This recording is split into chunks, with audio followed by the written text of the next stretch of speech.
So I am in the back streets of Roppongi, leading up to Roppongi Hills, and today I'm going to a forum on city and creativity, innovation, and so on, with three other panelists. And one is from New York, and I'm really looking forward to that forum. And before that, I'm enjoying this stroll in Tokyo. As I have repeatedly said, Tokyo is such a walkable city. It's so nice in winter when the air is colder, and of course we have the pandemic, but still it's really walkable. I have my token face mask as usual. So today's forum is about city and innovation, and I think Tokyo is quite an innovative city.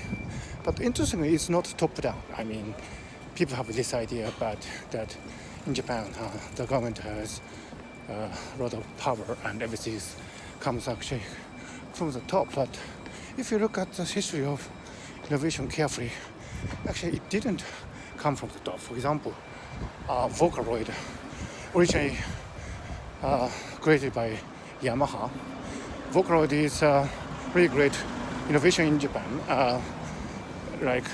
If you remember Hatsune Miku, this Vocaloid and the so-called Vocaloid producers have generated really new innovative culture, and that didn't come actually from the government. Of course it did.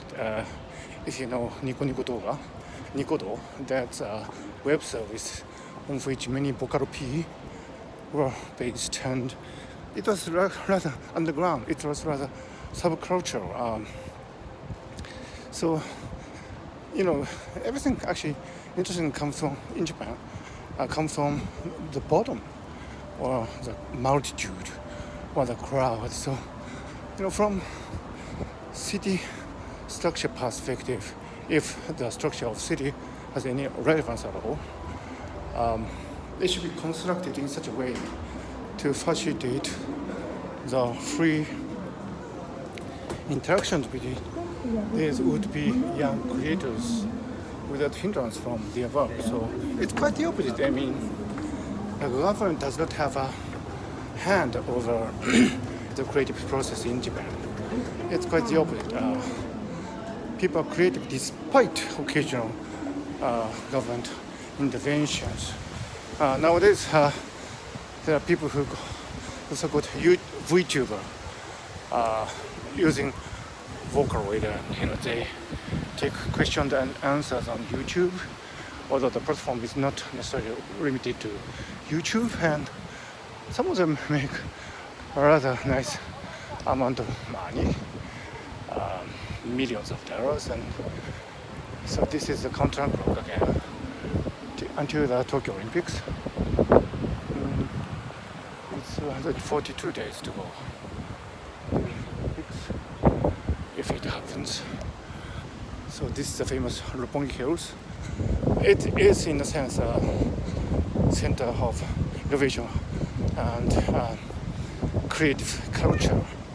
There's this famous Mori Art Museum and Academy Hills. That's actually where the forum will take place this evening. In Japan, if you look back in history, actually really creative power comes from the bottom. Like in the Edo era, the ukiyo-e printings were admired by the city's people and not by the ruling samurai warriors. So I think history repeats itself. Oh, here's a really nice Takashi Murakami poster. Yeah, Takashi Murakami famously started from this concept of super flat, which is again something that would come from the bottom. And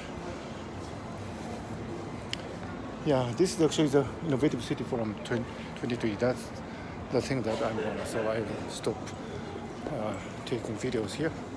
There's something.